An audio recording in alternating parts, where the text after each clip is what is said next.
Hey, I'm Kyler with the Gray Outdoors, and this is going to be part 2 in the Go Long Range series that we've started here on the channel. This series is all about getting into long range shooting / long range hunting. Essentially, what we're trying to focus on is understanding the fundamental skills to get out and to make good shots at 500 to 600 yards and in. So far in part 1, we talked about different rifle scopes, the difference between MOA and mils, how to read reticle, and how to set up a rifle scope for you. In this episode, we're going to be primarily focusing on the ballistics side and how we put that information into our ballistics calculator, and what even is a ballistics calculator and why do we need it. As far as who am I am Kyler Gray, and I'm simply no one special. I don't have any kind of law enforcement or military background. I am simply a guy that shoots a lot, long range, and really enjoys it. I do compete in the local PRS series that runs through Missouri, and so I have some competition experience, typically placing pretty decently, kind of handling my own. So I have a little bit of experience that way, and things that I've tested, things that I've proven. So let's go and get started. Like I said, in this episode, we're going to be primarily focusing on the ballistics side and how we set up those things, how we get this information. Now, when talking about a ballistics calculator, we're talking about something that tells us how much we need to dial. So in the last episode, we talked about rifle scopes, and we talked about what the different parts of a rifle scope are. But now we're talking about how do we put in the information so we know what we need to dial or what we need to adjust for. That is simply what our ballistics calculator does for us. We put in good information and it gives us hopefully good information out on what we need to do and what we need to dial. The old way that we would do this in the past was that we would do hard paper copies, or you'd hear it referred to as DOPE, which simply stands for data on previous engagement.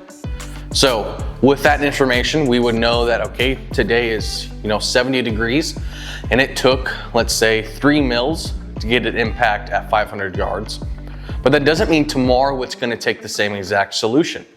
Tomorrow may be colder, or it may be warmer, or it may be different pressures, or it could be at a different elevation. And it will change what it takes to make that same impact. It may take 3.2 mils tomorrow, or it may take 2.8 mils tomorrow. So the purpose of the ballistics calculator is to make that calculation for us so that we can be more apt to make that first round impact. When talking about in a competition, or really especially in a hunting situation where you only have one opportunity to make that impact happen or to make that shot happen, it's extremely crucial that we are putting good information in so that we can have the highest likelihood to make a good solid hit on whatever we're trying to hit, whether it be a steel target or an animal. Ballistic calculators can be found on almost anything from a phone to a Kestrel to other things we're going to talk about today. We're going to kind of break down the different ways you can have access to this ballistic software, and we're going to kind of show putting this information in. Some of the first things to understand though about ballistics are the variables or the factors that are going to impact on your bullet. And there are lots of factors that play into it, and it kind of depends on how far into the weeds you want to go, and it really depends on how far you want to go on your shooting. For us, I want to focus mainly probably 500 to 600 yards and in just for today. And there are 5 main factors that are going to be affecting your bullet in flight while it's on its way to target. So number 1 is going to be muzzle velocity. That's talking about how fast is that bullet leaving your barrel. How fast is the bullet in flight? Is it going 2,000 feet per second or 3,000 feet per second? That plays a major role on where it's going to impact 500 yards downrange. And you can oftentimes find this information on, let's say, a factory box of ammo. Now, it's a key thing to understand that in this episode, we're primarily talking about where we can find a baseline of information. And in the next episode, we're going to be talking about truing that information and validating it and making sure it's actually true. Because just because this box of ammo says it's traveling 2,800 feet per second, doesn't mean it's actually traveling that fast out of your barrel. Because your barrel length is different potentially than what the test barrel they had. And even if you had two barrels that were the same exact length, oftentimes you'll find they're gonna have two different velocities. Although it may not be drastically apart, that will matter when talking about hitting an impact at 500 plus yards. So we can just get our starting information today off of our box of ammo. You can also, if you're a hand loader or you reload your own ammo, you can get this information off your chrono that you would use during your load development process. That's the most accurate way to get this information. It'd be a better baseline than using a factory box of ammo. Even if you're shooting factory ammo, I highly recommend shooting over a chronograph to make sure the velocity coming off of this ammo is good and consistent. A chrono is an amazing tool to use, especially when getting into long range shooting, but is not 100% necessary. The next thing that we're going to talk about, or the next factor, is going to be BC, which stands for ballistic coefficient. This is simply talking about how efficient, or what is the aerodynamics essentially of that bullet and what does it look like. Think of this like a numerical number that you can say the semi-truck cuts the wind this much and a Corvette cuts the wind this much going 70 miles an hour down the interstate. Of course, in that example, we know that the Corvette or the sportier car oftentimes will have a much sleeker body design and will cut the wind and the air a lot better rather than, let's say, the semi-truck. So in that case, that's simply all what BC is, talking about how efficient is that bullet during the flight. Is it really inefficient, and does the wind push it really easy? Or does it lose its velocity and lose its energy really quickly? Or is it really good at carrying its energy for an extended range? When talking about finding the BC of your bullet, you can always go back to your factory box of ammo, and oftentimes it's printed on that factory box. If you're a reloader, oftentimes the box of bullets that you buy will also have a BC printed on it. When talking about BC though, however, there are commonly two different drag variations that you need to look for when putting it into your Kestrel or your ballistic solution or ballistic software. Now, and that's simply going to be called a G1 or a G7 BC. And oftentimes, even on this factory box of Hornady ammo, it tells me a G1 and a G7 BC number. And what that's talking about is simply the drag model that they're using in comparison with that bullet. Typically, a G1 drag curve is typically a flat base, kind of round, secant ogive style projectile. Usually these bullets are more inefficient. A good example is think of Mr. Bullet of Mario, on how it's just a flat base, round nose, very much like a semi-truck of the ballistics world. Very much not efficient typically. Newer projectiles and newer bullets are going to be a G7 drag model, and it's going to be a much more accurate representation of what that bullet will actually do during its flight. So it's really important that when you're putting in and looking at BC numbers, don't really focus on the G1 BC side. Look on primarily the G7 BC side, because if you're shooting a modern projectile, a modern bullet that's meant for long range, it's typically going to be a G7 variant, not a G1.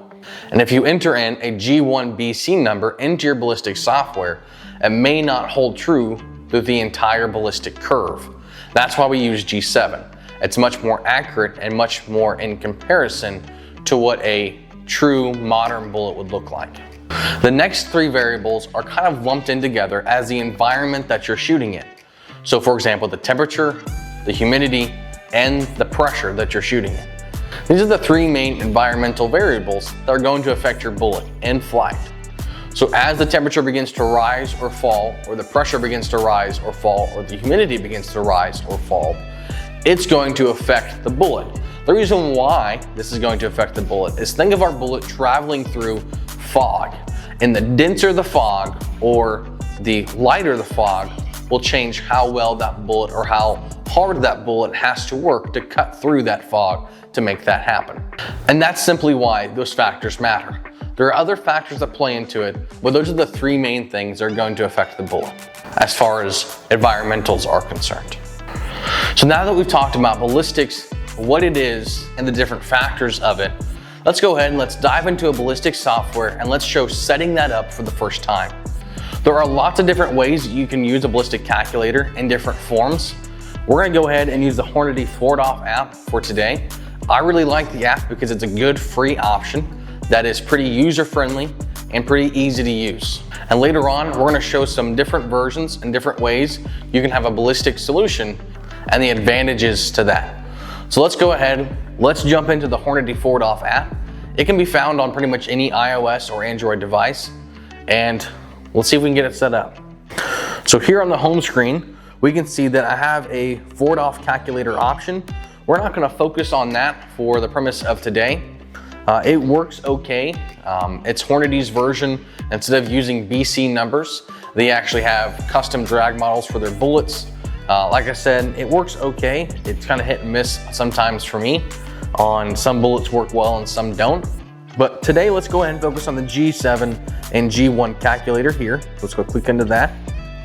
We're gonna go into favorites, and we're gonna see that I have quite a few options here, just because it's kind of what I like to play around with. But we're gonna go ahead, we're gonna add a new firearm, hitting the plus sign in the upper right-hand corner. And we're gonna title this Test Gun for now. You can go ahead, this is the one thing that is kind of nice with a Hornady app. You can go through, if you're shooting a Hornady bullet, as far as find your bullet, you can click it and it will put in that G1 or G7 BC, whatever you need for your bullet. But we're gonna go ahead, I much prefer to do a custom BC number, because in the next episode, we're gonna talk about how we have to true that number for your rifle. Just because it's posted that it's a certain BC, doesn't mean that's really 100% true out of your rifle. Because yet again, you don't have the same barrel that they have, shooting the same lot of bullets that they are using. So it's not gonna be really consistent. It's not gonna be cut and dry, copy and paste from a box of ammo, and it's gonna work for you. Let's go ahead, let's go to enter BC value. And we're just gonna call this is a box of Hornady 140 grain ELD match 6.5 Creedmoor ammunition. So we're just gonna call this 140 ELDM. The bullet weight is 410, but 140 grains. The BC number, according to the back of this box, the G7 BC is 0.326, so 0.326. The bore diameter is talking about what is the size of cartridge or the size caliber that you're shooting, the diameter. So in this case, 6.5 millimeter is 0.264. And you can select a G1 or G7. In this case, like we just talked about, we really want to use a G7 drag curve because it's going to match the shape of our bullet rather than a G1 drag curve. So we're going to go and hit set. We can scroll down and hit whether we want to be in MOA, mils, or inches. We're going to go ahead, let's go mils for today, just for fun. And let's hit save. Let's go into our test gun here. And you can see that it's already giving us some information. Now, we still have to put in a lot of things about our gun into the solver. So for one, let's go ahead and let's go to edit rifle info. And we see some of these basic things that we need to measure. So here, I need to find a muzzle velocity. This is where I can input the information from my chronograph or from my box of ammo as a good start. So for example, this Hornady box of ammunition says it travels 2,710 feet per second. So we're gonna type that in, 2,710 feet per second. The zero range that you're gonna zero at, we're just gonna stick with 100 yards. We need to put in the sight height off our gun. That's talking about the center line of your barrel to the center line of the rifle scope.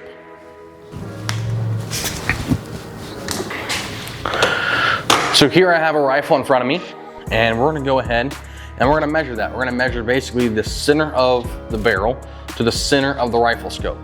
It doesn't have to be absolutely perfect, but we need to be within roughly 1/4 of an inch is ideal from the true bore line. So I'm gonna go ahead and take this caliper and we're gonna go the center of the barrel to roughly the center of my scope.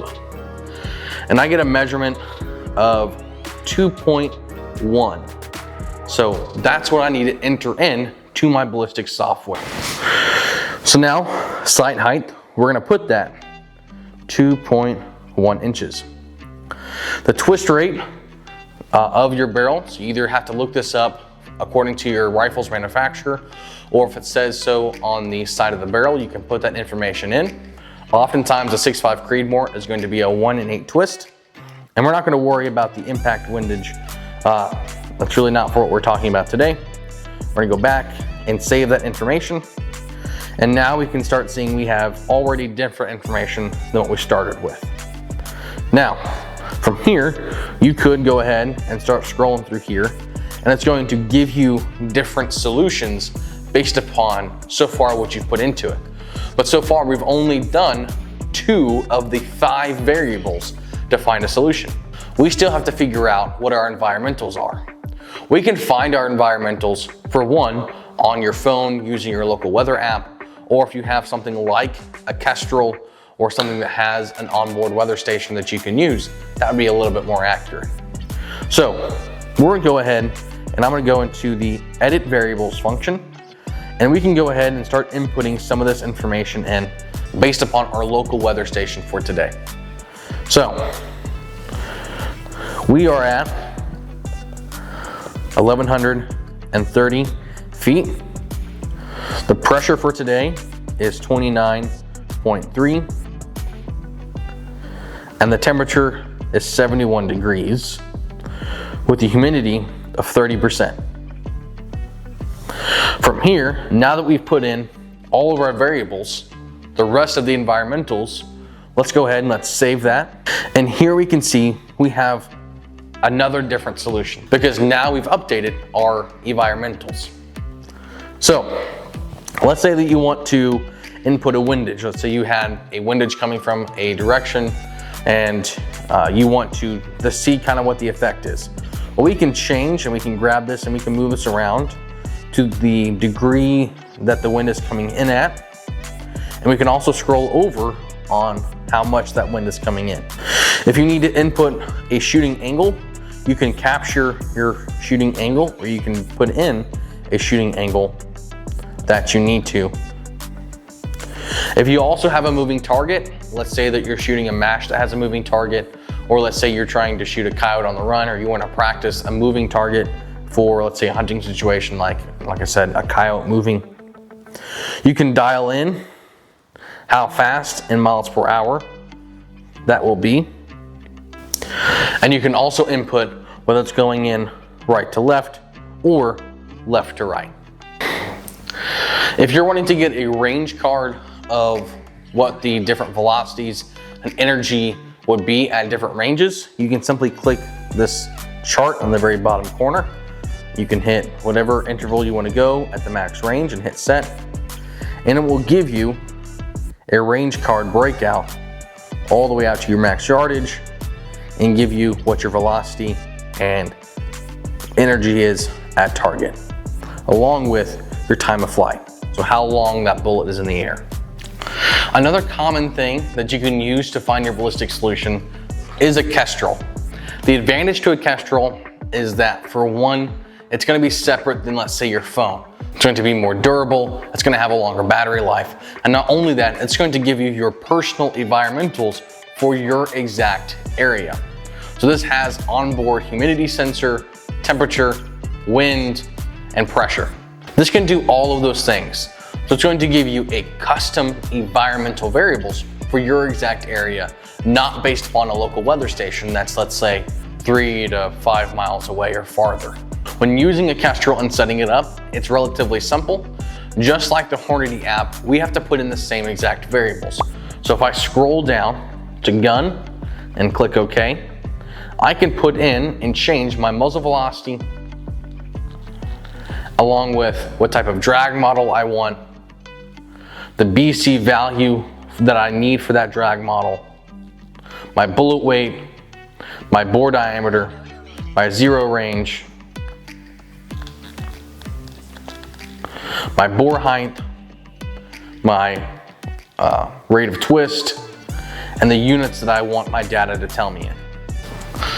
Like I said, with the advantage to the Kestrel is that it gives me personal information and personal data as far as the environment that I'm currently in.